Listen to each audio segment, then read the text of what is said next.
Welcome to another exciting session by Digital Vidya. The topic for today's webinar is personal branding using social media. And for leading this session, we have Karthik Srinivasan, National Lead, Social, Ogilvy and Matthew. Karthik is a communications professional with 18 years of experience in creating, building, and managing perceptions of brand across agency and client environments. Along with this, his profile also remains one of the most viewed profile on LinkedIn in India for the last 3 years in a row. And under the category of marketing and advertising professionals.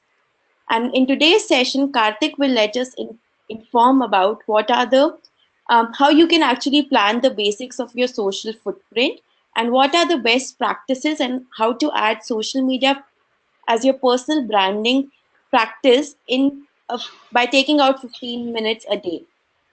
So over to you, Karthik. Thank you so much for joining us. Thank you, Divya. Thank you for the introduction.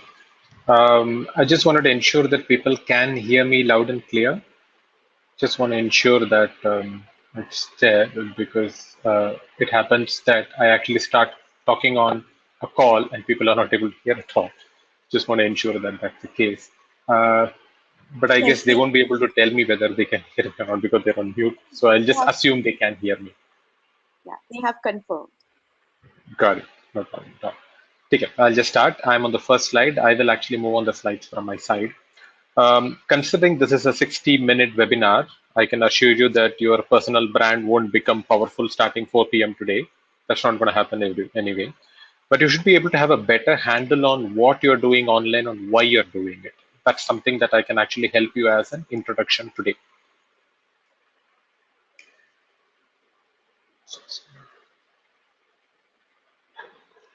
I'm on slide 2 now. So the first question is, did you notice the Twitter handle that I had actually put across in the first slide? I had avoided my Facebook ID, the LinkedIn ID, the blogs, etc. Just put the Twitter handle alone specifically. If you don't know what the Twitter handle means, please do Google it. It's actually got a quite interesting background story to it. It always works for me as a conversation starter in offline events. Whenever I go to offline events, I actually display that ID quite prominently and people ask me what the hell it means, or if they know what it means, they actually start a conversation around it. It actually helps me pitch two aspects about me that people don't know at all, particularly strangers who don't know me at all, almost immediately with zero effort. They actually see the handle and they ask me what the hell it means. It actually helps me. Those two topics happen to be science fiction and sense of humor specifically. If you do a Google of that handle, you would know why science fiction, why sense of humor. So please do Google, you will know that. So let me actually go back to the most important one, which is actually the phone that I'm actually using right now. There is a story behind this also, like my Twitter handle. But before I actually go into my phone, let me also add that I usually make my slides more visually interesting and led by visuals. But I mean, but for this webinar, uh, uh, I actually planned it to make it more text first, so that it can actually help you read through it later without requiring my commentary along with it. So it will be easier for you to go through it in the future. Now let me start with my new phone. If it was an iPhone X or a Pixel, you can accuse me of being a humble brag, but it's just a humble OnePlus 5T. I love it. It's actually a great phone. The camera can be better. My earlier Nexus 6P had a fantastic camera, but that's definitely not a deal breaker. The point is, like anybody else, I did my research online and offline and then chose this particular phone. It's a great phone, by the way. And most importantly, people do ask me this question. I'm not being paid by OnePlus 5T to actually promote this phone here. There is a context of why I am talking about it. That's the context that I'm coming to next. To just consider the kind of sources of info that I actually got to actually get to this decision of buying this phone, I actually looked at what others were saying about this product and what the brand itself had to say about this product. To break it down, I just used those kinds of information to actually get to this decision. That's the normal source of information for almost anything online these days, whether it's people, whether it's products, anything at all, completely. That's usually the case. So, who are you online? Do you know who you are online? Do you know what people perceive about you online? whether people talk about you online, whether you are saying something about you online. Have you ever done an audit about yourself? There is actually a great joke around what's marketing, what's PR, what's branding, what's advertising. That's something that you have seen quite often on Twitter and on WhatsApp forwards. But just think about you being the product and what people talk about you and what you say about yourself online. That's quite important, basically. When I actually put it in that way, most people start thinking, saying, hey, you're talking about LinkedIn recommendations, right? That's where people talk about me. And I actually got a lot of recommendations on LinkedIn. And then I also got a LinkedIn profile. That's where I talk about myself, which is what you think and which is what most people think, which is not wrong at all, which is completely not wrong at all. There is no issues with it at all. But there is a lot more to that than those 2 points. Because LinkedIn is not the only place where you talk about yourself and where people talk about you. There is so much happening all across outside LinkedIn where things can happen, where things are very, very different also, by the way. So remember, you are not your LinkedIn profile. You are not the recommendations that you may or may not have. These days, we are fairly active on a lot of websites online, and most of them are public and available through a simple Google name search. So, what's your personal brand takeaway? If you are a brand, if you're available online, if you keep talking about yourself and other things online, what is the takeaway that people take from what you spoke and from what people speak about you online? Have you ever considered what the takeaways could be? We're all products, whether we like it or not. Unfortunately, we are also products. We're also competing in the same space. Before you meet somebody, you obviously name search them. They actually name search you before you actually go and meet them. Your social media footprint would be some kind of information for them to arrive at some kind of conclusion. But it's literally based on your last few tweets, the kind of profile that you have left on LinkedIn, last 2 or 3 posts on Facebook, because that's what would actually bubble up on top when they do a quick Google search about you. That's where they literally make or break your profile. Basically, they actually make up your profile based on what you have just posted in the last few weeks, literally, quite literally. So, all the more important to look at your takeaway. Have you ever considered what the takeaway is specifically?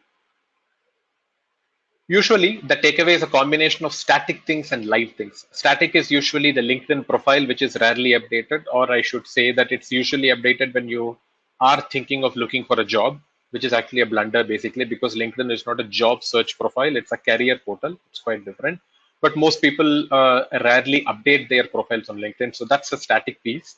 And then there are live updates, which is tweets, posts on LinkedIn, posts on Facebook, Instagram, pics, and etc. Now, together, all these things, both the static and the live together, they actually end up as your life books back cover. Now, when I say life books back cover, what do I imagine? Or what do I mean actually?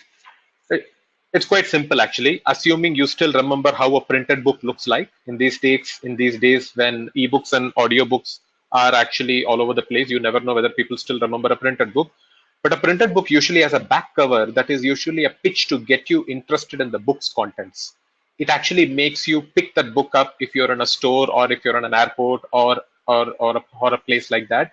And it actually compels you to buy the book depending on how good the pitch is. It's also the equivalent of a film's trailer. The trailer actually gives you a quick gist of what you can expect from that film, and you actually make a decision saying, I would probably go and watch this movie based literally on that. Now, if your life was a book, what would your life book's back cover contain? Unlike a printed book, your life book's back cover or a trailer of a film is not static, it is live.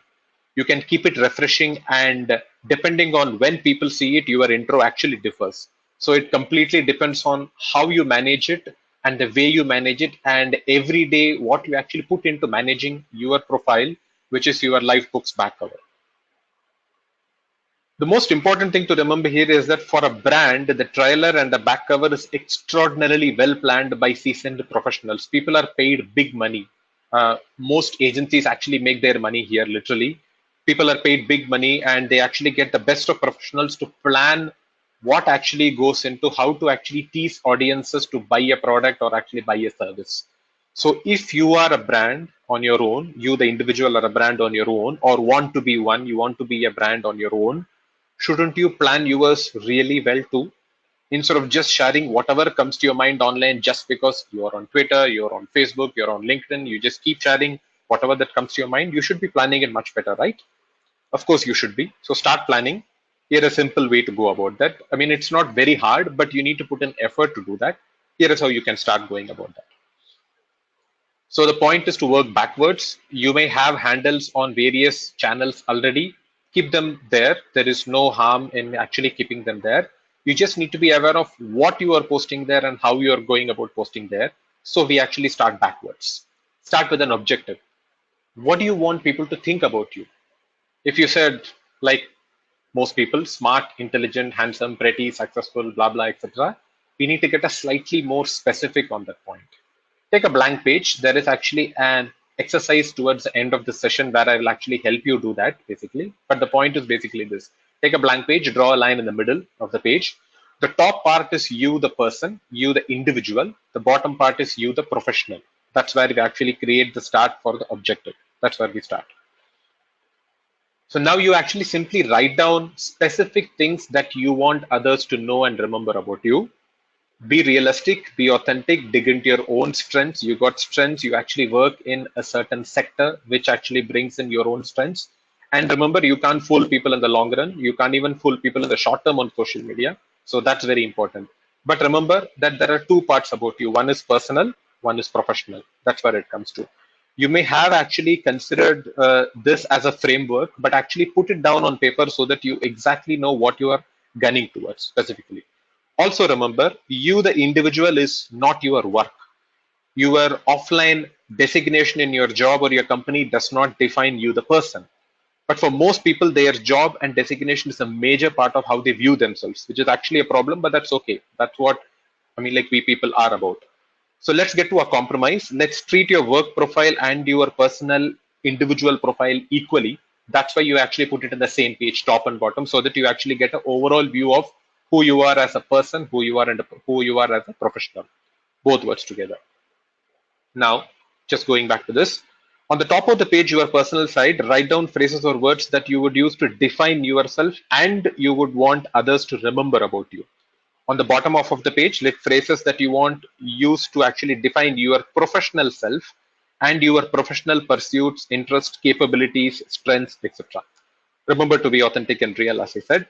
For instance, if you're interested in rugby and you have never played it ever, it's perfectly fine to actually list it in the top half.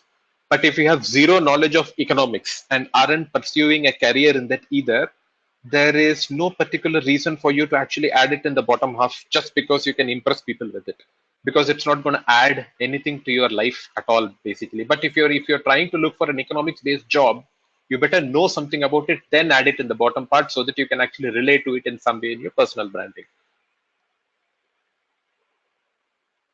Let me give you my own example. These are something that I actually put forward myself when I actually started this exercise. I had actually put things like on the top of part of it, which is around the personal things, which is music, science fiction, a quirky sense of humor, creative. I'm a parent for two kids. I think I am being fair and unbiased. I think, obviously, because I can't be sure. That's something for people to actually judge. Attention to detail and curiosity. These are something that I put across on the personal side. On the professional side, it was quite obvious. This was relating to my job and what I've been doing for the last 2 decades. Things around PR and social media, digital marketing, startups, ideas, creativity, English language skills. These are actually something that I put from a professional point of view. Now, there are various things that I actually do around these factors. Everything I do online is usually guided by one or more factors that I've listed in the previous slide, which is both a combination of my personal and professional side. There are so many times I've actually considered sharing something online, but I've actually paused before I shared it, however exciting or interesting it might be, and start to wonder whether it adds value to my online perception that I'm trying to build about myself or not. If it doesn't seem to be adding that perception, then I actually refuse to share it, or I probably share it probably later in the night when very few people seem to be seeing it. But the point is this: if you are not guided by the broader framework that you put across what you want to be known about more often than others, or you actually share things which are completely outside those boundaries, it is not going to help you in any particular way. It will just add up to the online noise. As simple as that. Now, this is not new at all. Every communication functions in any company in terms of ads and PR works on this process.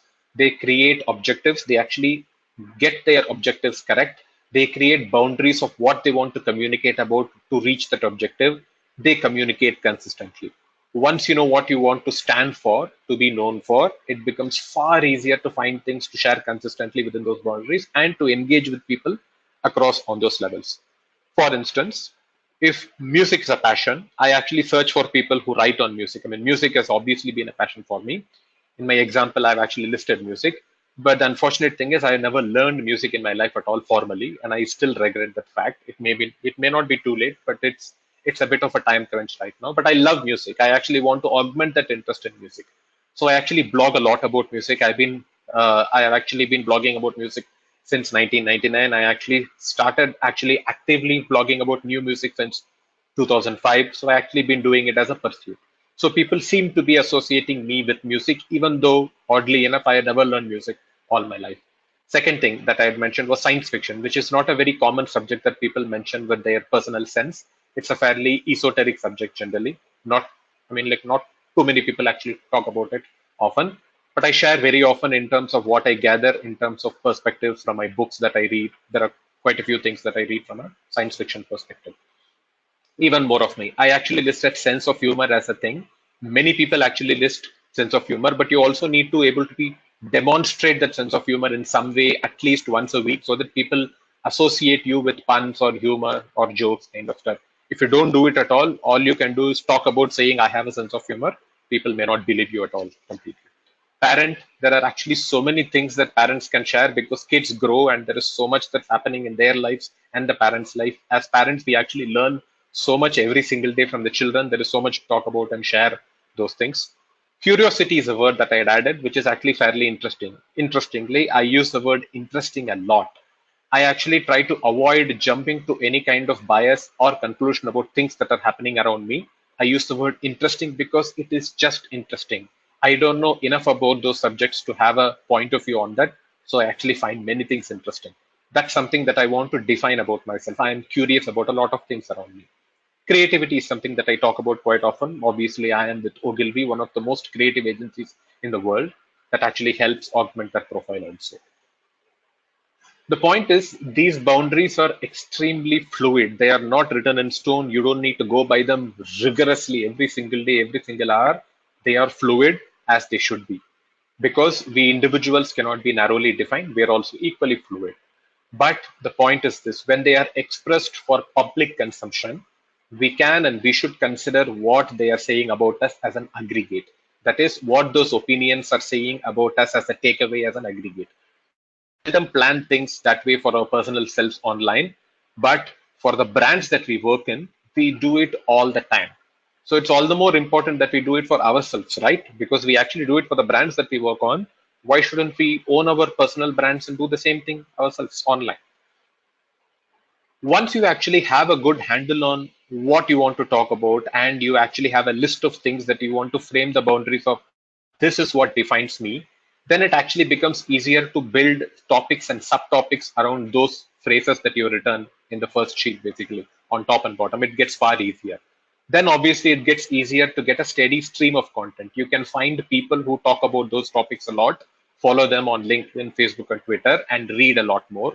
If, for instance, in my example, if music was a topic, I actually gather a lot of sources of kind of music that I listen to, and I actually bookmark them actively and read them and then share them online. If it is to do with humor, I actually follow I mean like a lot of people on Twitter who actually make puns and very humorous observations online, and I actually find things that are quite funny in terms of the daily newspaper. There are so many things that are funny. I actually pick and choose what I want to share based on the kind of humor that I think I stand for. Science fictions, I actually read a lot of sci-fi books every month. There is so much perspective coming out of them. I share them quite freely online in terms of my perspectives also. Parent, every day is a new day, as I said earlier. Curiosity, I look at everything around me because life is actually a big deal for most of us because we are alive, we are actually kicking, and we are actually seeing so many things around us online. The way we actually see them actually make a big difference. The way you articulate things around you and talk about them make a big, like it's actually a big deal to actually talk about them in a way that others do not talk about them. That actually helps with the curiosity part of it. As I said, our lives actually every day offer a lot of opportunities to observe and add perspectives on many things. That's something that I do very, very often. I also subscribe to a lot of websites in terms of their RSS feeds. I still use RSS feeds. I use a tool called Feedly to gather content from the media and from blogs. I actually share them, adding my own perspective. I just don't share them as is, but I actually add a point of saying this is what I thought about this article or this long read or this piece of music and etc. I always add my perspective so that people get to know me, the person, along with the content that I'm sharing.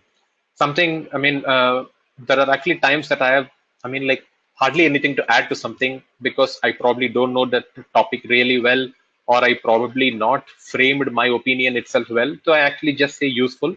That actually gets the most hits in terms of readers because everybody is looking for something beyond the normal, something useful to them and not just for me. So when I actually use the word useful for others, many people actually like it, share it, and they actually obviously find it useful if I found it useful actually. So important question, why do we share all these things online? It is to be useful, which is very important to others. Be the person they can look up to for a particular topic. It doesn't happen overnight. It takes a lot of time to do that. Be the person who is always curious about a topic that you have outlined for yourself in the sheet that I spoke about. Be the person who always has a point of view on the topic that you identified for yourself. Just having a point of view and articulating a point of view is extremely important because for some reason, not many people seem to be doing it online. People actually do it offline very, very often when they meet over coffee or drinks and etc. Everybody has a point of view. We are Indians. We always have a view or opinion on every single topic. But for some reason, it is not articulated adequately online at all. There is a huge gap. If you are a person who have a point of view on a few topics that can help you build your personal brand, do it now because not many people are doing it online. Where do I share? I actually share it on Twitter, Facebook, and blogs, occasionally on LinkedIn, which is professional. I'm not very big on Instagram. I actually wanted to be on Instagram, but I'm not very visual led as a person. I'm more text heavy as a person, usually, when it comes to sharing things. I actually try to articulate and frame my thoughts in terms of, like long sentences and well formatted sentences. So it actually helps me that I not be very, very active on Instagram. I usually share here. But here is the difference. When I actually share something across all three platforms, Twitter, Facebook, and LinkedIn, and blogs, and etc., I consciously add something which is relevant to that particular platform. For instance, here is an example from Manu Kumar Jain, who actually put up a Ugadi wish on LinkedIn. This is actually an Ugadi wish on LinkedIn. Now, you may be wondering, saying LinkedIn is a professional platform. Dude, you can't share Ugadi greeting there. Don't make a WhatsApp out of it.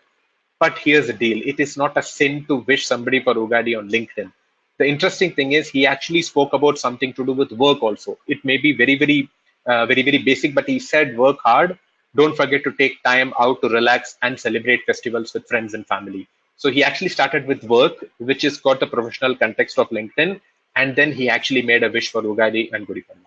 So it's actually quite clever that he actually does it. He gets tons and tons of likes and comments and etc. He rarely interacts with people. He's more of on in a sort of a broadcast mode, which is perfectly fine for him. It actually works for him. But add the context in each platform because you know that each platform is extremely different. So add that context. It always helps, and people appreciate that effort that you put into it. Here are actually some of the examples of people I look up to personally online.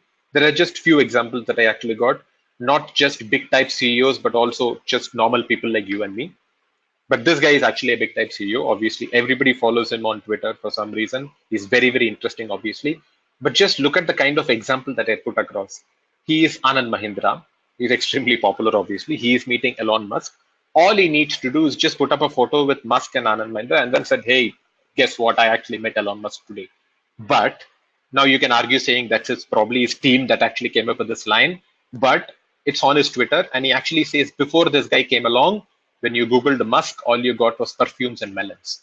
Now, it means that Anand Mahindra, the CEO of Mahindra, actually put in some effort, or his team put in some effort to, to actually put that extra in that tweet, literally, to add that sense of humor in the tweet. That's a very big deal because he need not do that at all, but he still managed to do it. And it's a very interesting tweet. It's not just a photo where two big shots are meeting each other. It's a photo where two of them are meeting each other, and there is something funny, which is a personal quip from Anand Mahindra. The topics that he usually covers, that the reason why I'm following him, Mahindra, obviously, he actually writes a lot about Mahindra and its vehicles and the kind of issues that people seem to be facing and his responses. He has a lot of interesting observations around things that are happening in India and abroad in terms of the technology side, and there are so many other topics that he writes about. And he also has a lot of social commentary, which is framed very, very appropriately. For instance, most recently, he actually picked up the topic around a music store that was going defunct in Bombay, and he actually wrote about it very, very vocally. That was a very interesting thing for something that he needs to pick up and write about, but it was a very appropriately framed social commentary. I found that always interesting. Another example, the guy in the earlier slide, Elon Musk. He's Elon Musk. Everybody knows him. You know what he does. He usually talks about Tesla. He talks a lot about science. He talks a lot more about science fiction that can turn into reality. It's not fiction. It is the science that he is turning into reality. And he has got a phenomenal sense of humor. If you just follow him, if you actually look at his comments and replies on Twitter, he is really, really funny. Many of the times he's got a very sly sense of humor. That's something that I really appreciate from Elon Musk. So I follow him. I actually really like following him also. Now, these are big shots. He is a normal guy like you and me. Krishna Shroff, I'm sure many people here would be following him. He is from TCS, extremely funny guy. One of the most important reasons I follow him is he writes a lot about food. He posts a lot of food pictures, and I mean, who's not a foodie actually? So I actually love his food photos. He shares a lot of them. He's actually got a manic attention to detail. Actually, it's very interesting. He actually picks a lot of things that are happening around him and goes really deep into the details of what is it, why is it, and how is it. He actually gets the, I mean, like all those detail part really well. He's also a bit like me. He's massively curious about everything that is happening around him. He's probably more curious about things than I am in, because he's got interest in a much broader range of topics. He likes music a lot. He writes about music a lot. He creates music, unlike me. He creates a lot of memes also, incidentally. He also writes a lot about digital and social and media and how things are changing in that spectrum. That's one of the reasons I actually follow him. Kiruba Shankar, quite interesting. He's one of the earliest bloggers in India. He's a dedicated podcaster. He is a public speaker. That's something that I really appreciate about him. He writes a lot of things around farm life. He's got a huge farm of Chennai. He actually writes a lot about how to live in a farm, what to do in a farm, and etc. Being a Tamilian, he actually writes a lot about Tamil culture, obviously. He writes a lot about public speaking as a profession. He writes about blogging, podcasting, backpacking, which is quite interesting because I've never backpacked in my life. This guy actually backpacks even now when he actually goes outside India. I actually quite envy him. He's an active networker also because of his podcasting and blogging. He actually, I mean, like networks a lot. He writes about them a lot. I learn a lot from Kiruba and people like Krishna Shroff. Amit Agarwal is my inspiration. He is my most important inspiration to be a blogger. The most interesting thing is that he doesn't live in one of the metros. He lives in Agra and commands global attention with his small software products, which are highly interesting and useful. He actually creates a lot of tech products online, which are apps kind of products, and they are fantastic and really, really useful. There is one tool that he had created for Twitter called Tall Twitter that I used to use a lot initially before Twitter actually got to the 280 characters, which actually made it a kill basically. But it was a very interesting product that was quite useful that I was using it very often. His tech tips are fantastic. I actually find them really, really useful and interesting. And he also does a lot of app recommendations reviews, which I again find them very, very useful. So I actually compulsively follow him, and I've actually put him in a list that I can't miss any tweet of his or any update of his on Facebook or LinkedIn. Now, the important thing to remember is these are highly personal. They're just 5 examples. They're highly personal based on what I want to build on in terms of my brand. So your personal brands online may vary completely. Chances are that you're already following a lot of people that you appreciate and actually learn from. You just need to understand that you need to follow them more formally so that you get the content out of them so that you can share it with your own perspectives online. Now, besides saying things about yourself, a great way to attract attention is obviously to follow and engage with people. Just imagine before all these things on Twitter, Facebook, everything happened 15 years ago, there was no way you could make an impression on someone like Anand Mahindra. Today, you actually can. But it's obviously a highly competitive game because he is being followed by millions of people. You're not the only one with that intent. You are just one among many people with that intent. So to actually achieve your goal, you need to follow not just social media follow, but literally, I mean, I don't want to use the word stalk, but you need to literally track that person to know their way of thinking. Once you know their way of thinking, you can make something meaningful in terms of a comment or a reply, which will probably get you a follow or an engage or something along those lines. A follow is very difficult from Anand Mahindra. I don't think he follows a lot of people, and he's not going to follow you either if you just ask him a question. You need to make an intelligent question that stands out amongst all the questions that he gets. That's something that you can do if you are smart enough to do that. The value of a great comment. This is quite important on LinkedIn. There are many people who leave fantastic comments on LinkedIn. One of my favorite commenters on LinkedIn is Venkatraman. You can, I mean, like do a search on, like LinkedIn for that. He actually leaves extremely thoughtful and long comments on many others' posts. The thing is, obviously, he obviously posts on his own too, but he also leaves a lot of thoughtful comments. And I actually found at least 15 book, like book recommendations from his comments alone, literally. He actually reads a lot and he talks about those books in the comments that he writes about. This is extremely interesting because he has a point of view on others' point of view, and he actually takes the time to articulate them in a beautiful way and writes them as a comment instead of, like just trying to write them as his own post. That's actually quite interesting, and not many people do that either. That's a great gap and a great opportunity that you can do too, particularly on LinkedIn, where you can have a meaningful comment to have. Now, in terms of basic rules of engagement, apart from the follow, comment, post, and etc., this is actually the thumb rule that I use basically. This is actually the 5 things that I use all the time. The most important thing, obviously, is the point of that update. Why are we exactly sharing that update online? Is it adding any way to my personal brand or not? If it's not adding, I need to probably rethink why I'm sharing it, or should I share it in a different way? If it's adding value, then I will share it. It makes sense. Second thing, does it impact somebody I know? Somebody you know, somebody I know. Are you better off asking that person directly if this point of view is actually, will it impact them in some way if you post it publicly? Or you can actually post it publicly and then risk that post. Can you do that or not? If it's going to impact somebody that you know personally, it's better to talk to them before you share it publicly, because once you share it online, there is no delete button. People can take screenshots and then hold it against you all the time. Third thing, most important thing, does it impact any brand or organization where you know someone or associated with you in some way? Would there be any repercussions if you shared it online, particularly if it's negative? Please think about it, because not many people think about it. People like Shashi Tharoor didn't think about it when they actually write about the cattle class. It actually came back and actually bit him in the backside. So just think about it. Is it going to impact anybody at all? If it's not going to impact, if it's not negative, then you can obviously post it. But just take that extra second before you post something. The tone, that's the fourth one. This is actually today with the framing of that whatever you're sharing online. Is the tone in one direction, or can people misunderstand it in multiple directions? Can you reframe it in a way so that your intention is coming very clearly in a single tone? If you can do that, the chances are that people are less likely to misunderstand you and go in multiple tangents and probably get you what you're trying to say online. The fifth one is obviously important. Timing is important. Is it the most appropriate time to do it? And the thing is that when I say timing, it's not about the night, afternoon, or day. Is it something that can actually affect whatever is happening on a larger scale that people are talking about? And you say something which is contrary to what people are talking about, and people will say, "This is not the right time to post, dude." Is it something like that that you're trying to share, or is it completely okay, which is actually time irrelevant? You can share it. But just consider these 5 points before you actually share anything online, any single tweet, even a single harmless tweet.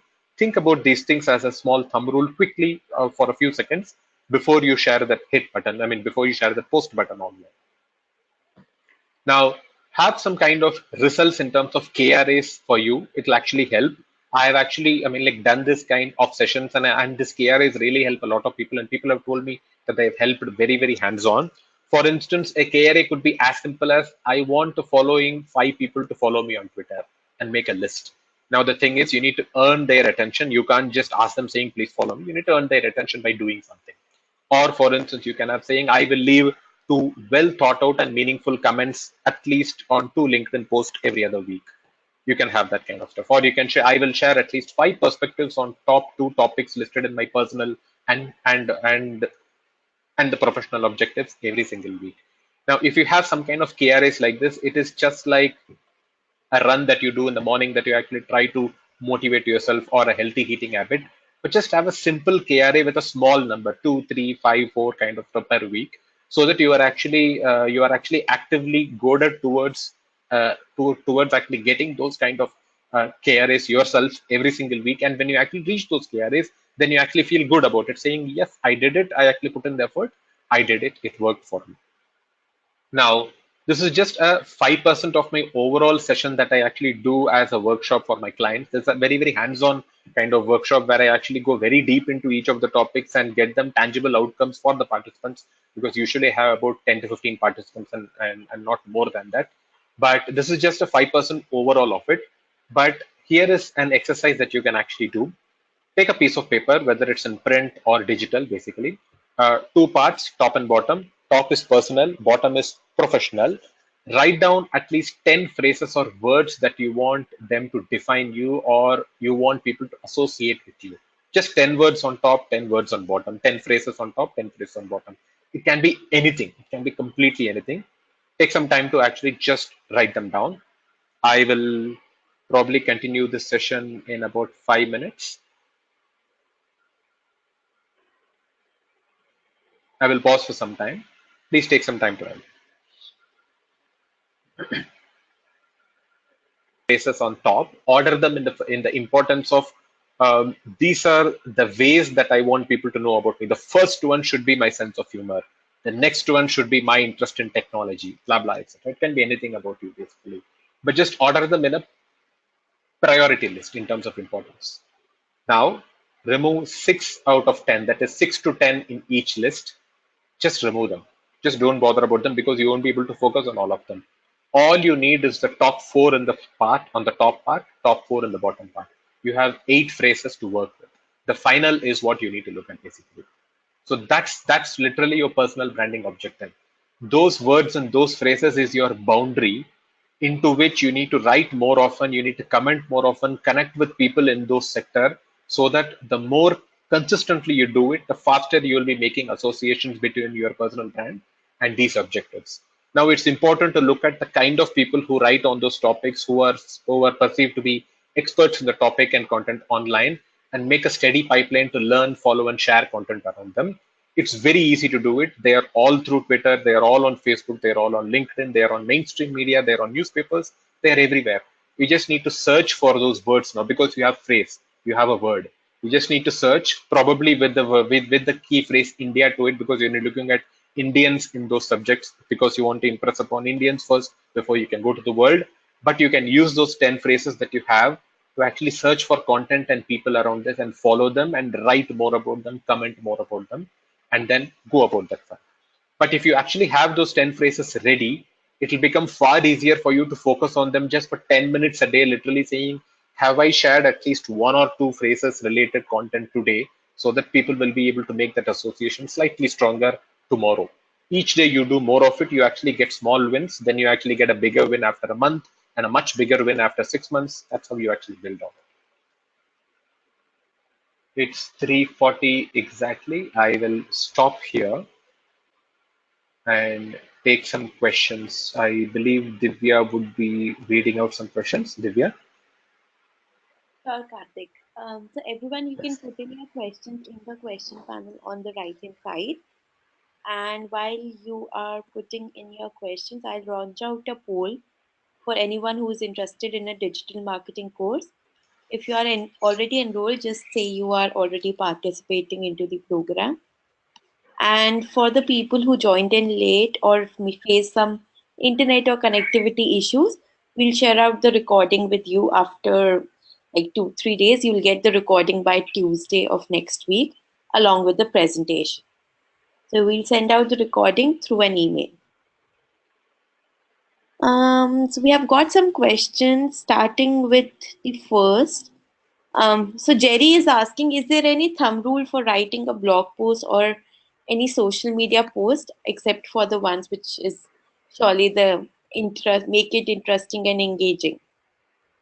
Make it interesting and engaging is a much broader thumb rule. Any topic you write on, it has to be interesting, engaging. But the basic thumb rule that I actually spoke about earlier is to have an objective. Why are you writing that blog post? Is it enhancing your personal brand in some way at all? And is it actually one of the 10 phrases that you wrote towards exercise? If it is not, you don't probably need to spend so much time writing the blog post. You're probably better off trying to write a blog post within those 10 phrases that you actually created as an objective for yourself. Next one. Karthik, next question is there any thought, suggestion, or advice on how much Uh-huh. to be shared on Facebook, Twitter, LinkedIn? For example, 5 tweets in a day, X number of posts on Facebook and LinkedIn. Right. Okay, let me actually turn the question around, because this is actually a question that many people ask me, even in the corporate side, saying, how many tweets do I post? I can't be on Twitter all the time. I can't be on Facebook all the time. Just answer this question yourself. How many tweets can you read in a day? How many updates on Facebook or LinkedIn can you read in a day? For most people who are not extremely active online, who don't work in the marketing and the social media space, it is very, very normal and very human. They will say, I can probably spend about 10 minutes on Twitter a day, about 10, 15 minutes a day across the day on Twitter, probably about 5, 10 minutes a day on Facebook and LinkedIn. That's literally what people are willing to spend time on. So just think about it. If you can spend 10 minutes a day on Twitter all across the day, you'll probably read about, say, about 20, 30 tweets in a quick succession. You'll probably read about 10, 20 posts about on Facebook from your friends or people who have shared something on a quick succession, and about 2 or 3 posts on LinkedIn. That's literally what you can consume yourself. Think about that as just the kind of audiences that you want to reach also. So if you tweet all through the day, people are going to barely see about 1 or 2% of the tweets that you post. If you're going to post all through on LinkedIn and Facebook, many people are going to miss most of it. So make the most of the timing that you have based on your own personal experience, and don't overshare. If on Twitter, maybe about 5 or 10 very good, thoughtful tweets across the day should be good enough. Facebook, LinkedIn, max about 1 or 2 per day, more than enough actually. Next one. Next question is by Siddharth. He wants to know, when you mentioned about KRA, should we also be concerned about number of likes and comments we are receiving? Uh, yeah, this is actually a vanity metric. The likes and numbers, favorites, and etc. It's a vanity metric. If you have a small base of followers, you will obviously have much smaller likes, much smaller favorites and retweets and etc. If you have a large base, you will have large. There is no stopping this. There is no end to this at all. Most people usually are very normal, just people who have about, say, about 1,000 to 10,000 to about some 20,000 kind of followers on Twitter, which is very, very normal for most people. Many people have less than 500, less than 1,000, etc. So don't be very, very bothered about, I'm not getting enough attention. I'm not getting enough attention. You will get attention if you are consistent in what you do online over a period of time. It won't happen overnight, as I actually told you initially. It will happen. But the point is, be articulate, add value to your users every single day. Be useful every day to your audience is most important. So treat yourself like a media channel. If you are a media channel with an audience that is reading it, how much value will you actually give to your audience and keep sharing information? That is more important. Over a period of time, you will notice that initially when you shared something interesting, few people actually liked and shared it, but then it will keep increasing because you're adding value to them. So focus on adding value more than adding numbers to it. Next one. Thank you. Next question is by Harkirat. He wants to know, is Quora a good platform for starting self-branding? It is a fairly good platform to start self-branding, because Google actually gives it a lot of value in terms of search engine optimization. Whenever you search for some topic or a question that you search specifically, Google actually adds a lot of value and puts it on top. The result from Quora comes on top. But also the point is, people don't live on Quora like the way they live on an Instagram or a Twitter or a Facebook and LinkedIn. That actually becomes a problem, because when there is a context and people search, people actually find your answer and then they probably follow you on Quora, but they don't consistently read whatever that you write there. So it's more like a long-term play. It is not a short-term play. Like, I mean, it's not an each day play like a Twitter, Facebook, and LinkedIn. It's a much more long-term play, but it actually helps if you actually take time every week to at least answer 1 or 2 questions within the kind of phrases and the names that you're actually, I mean, within the phrases and words that you created as your objectives, and you answer more of them, it will obviously help you. Yes, definitely. Next one. Next question is by Dheeraj. He wants to know, is it always advisable to have a domain expertise based for a blog or for a topic you are promoting yourself for? If you don't have the expertise or knowledge in that domain, chances are that you won't be able to write much about that. All you can do is just observe something and then write about. That's not going to help my many readers. So it actually helps to read more on the topics that you list yourself for your objectives and your goals, and then have some kind of expertise to talk about them. Because if you don't do it, people won't find value. As I said initially, value every day literally to your audience is important. If they don't find value, they will stop following you. So to add value, you need to be an expert, or if not an expert, the thing is that we are not experts in everything. We just know things on many topics. So it's actually good to know a lot on those topics so that you become one of the voices that people want to follow, saying, if I want to know about Indian film music, I will follow this person. So you build that kind of profile, and you better know something about it. If you don't know about it, people won't follow you. Next one. Thank you. Next question is there any ideal formula to balance your personal and professional brand? There is no ideal formula at all. You as an individual is a combination of your personal self and professional self. Many people miss the personal self. It's very important.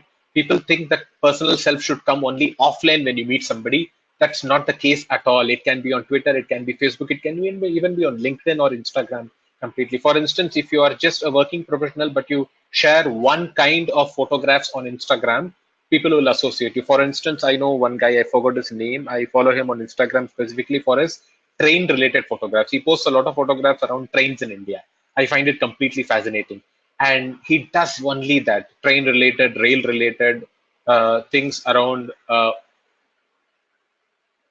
old train engines and stations and etc. I find it very interesting. So in my mind, I have actually made that association saying this guy is all about trains, at least from a photographic perspective. So there is no harm at all. So that's his personal self. That's got hardly, it's got hardly anything to do with this where he works or which company he works for. But actually helps me actually, to actually get to know him better as an individual, as a person. So when I actually, meet him offline, I actually have a great conversation starter with him. So it actually helps, but there is no formula. It's just a good balance between you as an individual and you as a professional, because it's online and people can see anything they want from yourself is individual.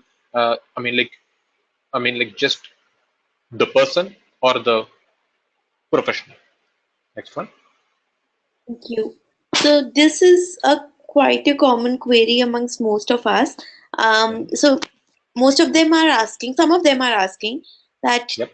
we are having multiple personalities in terms of having a online presence. So Mhm. one is saying that he is a wellness. He owns a wellness company and is from a Mhm. nutrition background, but is also working as a content writer in a publishing company. So, how should Perfect. we manage multiple roles, and is there any negative effect of having so varied profiles online? Right. So when it comes to a platform like a Facebook or a Twitter, which are largely personal in nature, not necessarily professional, which is LinkedIn is highly professional in nature. Twitter and Facebook is largely personal. You can actually probably have an equal balance of what you do for a living and what you actually write in terms of content management and your startup and anything. You can do a blend. But for LinkedIn, which is more professional in nature, what would be your objective most importantly? Do you want your next job in the content marketing space, or you want to build your startup? Yeah, I would probably give more importance to startup if you think that is more important, and write more about that. If it's in the health and wellness startup space, share more about it so that more people will be aware of the startup and probably want to do business with the startup, or probably, join that startup as an employee that you can look at. But that's not to say that you don't need to write about your content marketing or content writing skills either, because you can probably get to know more about how to write better content from many people online. But the point is have a balance, basically saying if it is more important that my startup is important, say about 80% importance I give to my startup related content, and then content writing could be about 20%. That's up to you to actually give that balance. But have a balance, have some kind of split in your mind saying this is more important in terms of priority. I will do more of that. I will do less of that, so that you are guided by that kind of yardstick for yourself. Next one. Okay. Next question is by Mukesh and many of others. How can a person define what is the perfect social media post timings? There is no personal, I mean, there is no timing which is perfect for any social media post. When you do a Google search, you will find a lot of research where people are saying morning 9 to 10 is a great for Twitter and afternoon 12 to 1 is great for Facebook, blah, blah, blah. I think chances are that most of them are not even India-based content. Most of them are US-based content, and some tool has actually done it based on a sample size, basically. So there is no perfect time at all. In terms of my own thumb rule, I actually look at it in a slightly interesting way. One is when I actually consume content. For instance, I read the e-paper version of the Times of India, Economic Times, and etc. in the morning, and usually I share a lot of them around 8:30 to 9:30 in the morning. That's when most people reach their office if they are working in a place and etc. And they have some kind of free time to look at their mails, look at what's going on online, etc. Then I don't share very actively during office working hours. Then I actually share more actively around 12:30 to 1:32 and etc. when people are in their lunch kind of mood, where they actually read a lot more, where they spend a lot more time online to do something like etc. The third time slot that I share is probably in the evening around 8:30 to 9:30, 10 kind of stuff, where most people would have reached home and I'm probably just browsing the internet and trying to read something on Facebook, LinkedIn. These three time slots usually work for me very, very well, but your mileage may completely vary. So you need to figure out what time works for you. It actually comes from practice and I mean, like trying to track the kind of likes and hits that comes across. These days, I mean, like some platforms like Twitter actually helps you try to repost your own tweet, which you are done in the morning, which you can just share it again in the evening to see whether you get more responses in the evening. That you can try. That's not possible on LinkedIn and Facebook, obviously, but on Twitter, you can try that out. But having said that, there is no perfect time for social media post. It's what works for you based on your own personal history. That's perfect for you. Next one. Thank you. Next question is by Meghna.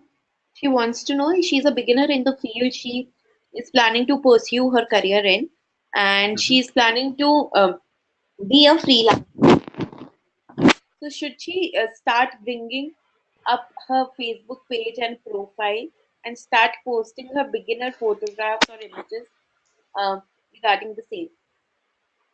She wants to be what you said? I had actually lost you in between. Come Like, again. I think she wants to be a photographer, but she's a beginner Photographer. with that. Okay. Okay. So Okay. she's Perfect. So for photography, I think Instagram is probably the best channel for photography because that's what really works there. But you probably need to identify what kind of photographer do you want to be. Is there something specific that you want to be in terms of photography or just a broad photographer? I'm not sure about that. That's something that you need to identify. Once you actually identify a niche within what kind of photographer that you want to be, that's the kind of stream of photographs that you can post more often so that people make that association with you saying, okay, Meghna likes this kind of photography and then shares a lot of photographs on that particular topic or that stream, then she could probably become an expert eventually when she shares more of it. That's one part of it. The second part of it is follow top photographers and also follow starter photographers in the country or outside the country, because the more you follow, the more the chances are that they might be interested saying, who's this girl who's following me? Let me also look at her Instagram profile to see what she has posted. And then you have your 10 seconds of fame. If there is somebody very popular and then you have posted some really interesting photographs in the last 1 week, they actually see about 9 photographs on an Instagram channel. If they're impressed, they will probably give you a follow or probably, I mean, probably get you to actually like, work for them as an intern, whatever can happen.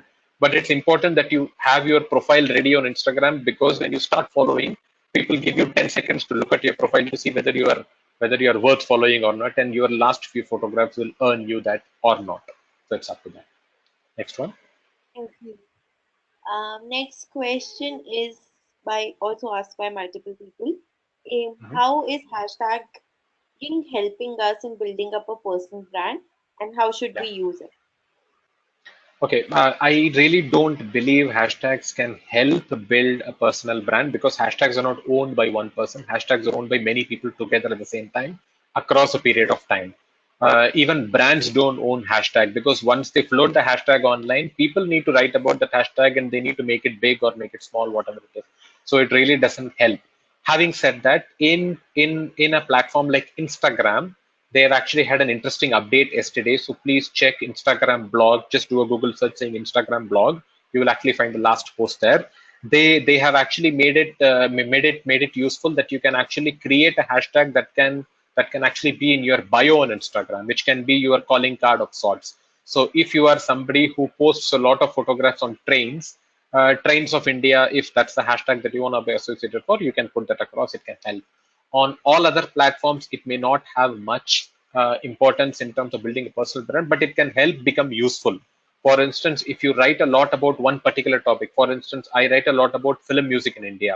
When I write a lot about it, then I actually use that language as a hashtag: Tamil, Hindi, Telugu, or Kannada, and etc. That actually helps people who are actually searching for music in those languages to click on the hashtag and then probably find my tweet in that, and then they find some use in that. So from that point of view, it helps. It actually helps get people to the right content because the hashtags are clickable. I don't particularly think it will help in building a personal profile in any way. It just helps. That's it. Next one. Thank you. Next question is by Onkar. He wants to know, I'm a real estate broker in Pune. I want to target Singapore NRI through Facebook, who are Mhm, giving their houses in Pune so that I can rent their houses. How mhm. can I build a brand for myself and approach these people? Perfect. So you actually have a very specific objective, which is geo-targeting. You need to target people in Singapore and specifically sell them your properties, which is perfectly fine to do. And interestingly, they are not just available on Facebook, they are also available on LinkedIn. And on LinkedIn, you can actually find their seniority also. So based on the kind of budgets that you offer your plots or apartments or properties in Pune, you can actually target people based on their seniority also. So you can make some assumption saying they have been working for 10 to 15 years, so their average income would be like this in Singapore. I can target these kind of properties. So that's something that you can do. Now, in terms of targeting, when you want to target on any platform, usually the platforms insist on paying. It will be a paid post, it can't be a free post. If you do a free post, you have no idea who's reading that post, whether they're interested, whether they are appropriate. You have no idea. So you need to use both the paid tools on Facebook and LinkedIn to target them, because you want to do geo targeting and targeting based on profiling that they are in Singapore, they are working in, etc.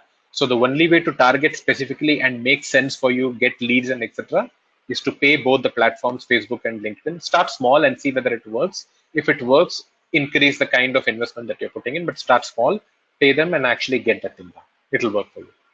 Next one.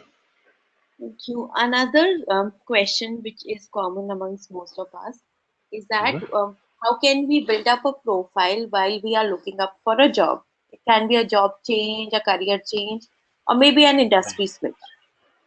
Right. So the thumb rule usually and unfortunately is you can't build your profile while you're looking for a job. You need to build your profile while you're not looking for your job, which is very important. You need to spend the time when you are not looking for your job, because when you're looking for your job, you're usually desperate, saying, I need to get something, and you keep asking, keep poking people and asking. It generally doesn't work that way, unfortunately, because you need to be useful to people. Remember, if you're not useful to people, people won't listen to you. So the important thing is start now. Even if you're not looking for a job now, build your profile now when you have time and you can put that effort.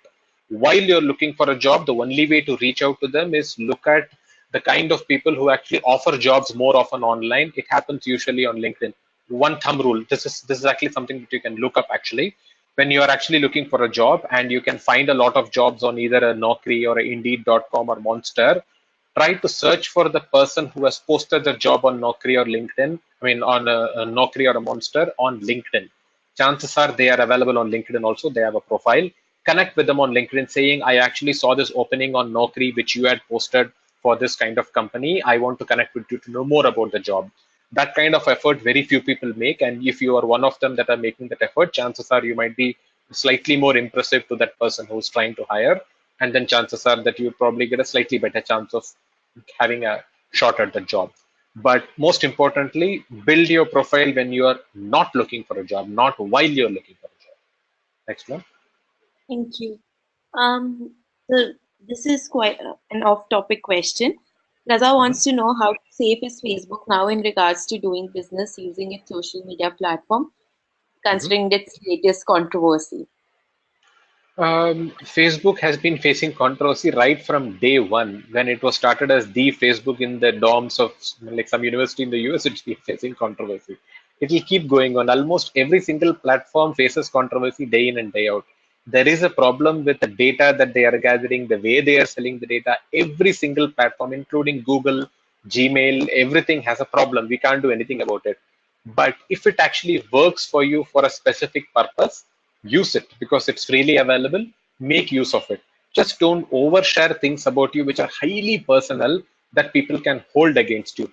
Which is why I said when you have a list of 10 topics that you want them to define you specifically, it actually helps that you know why you are on Facebook. You're not sharing anything highly personal, but you are using Facebook very cleverly to build your personal profile. That's not oversharing, that is just personal branding. So please go ahead and use them. Don't bother about all that. Next one. Thank you so much, Karthik. I think we are good to go. Thank you for taking your time out and leading such a wonderful session and picking up all these questions. Sure. And thank you everyone for joining us and giving us so many questions to answer through. It was wonderful having you all here. Perfect. Thank you. Thank you so much. Bye. Bye everyone. Have a great weekend.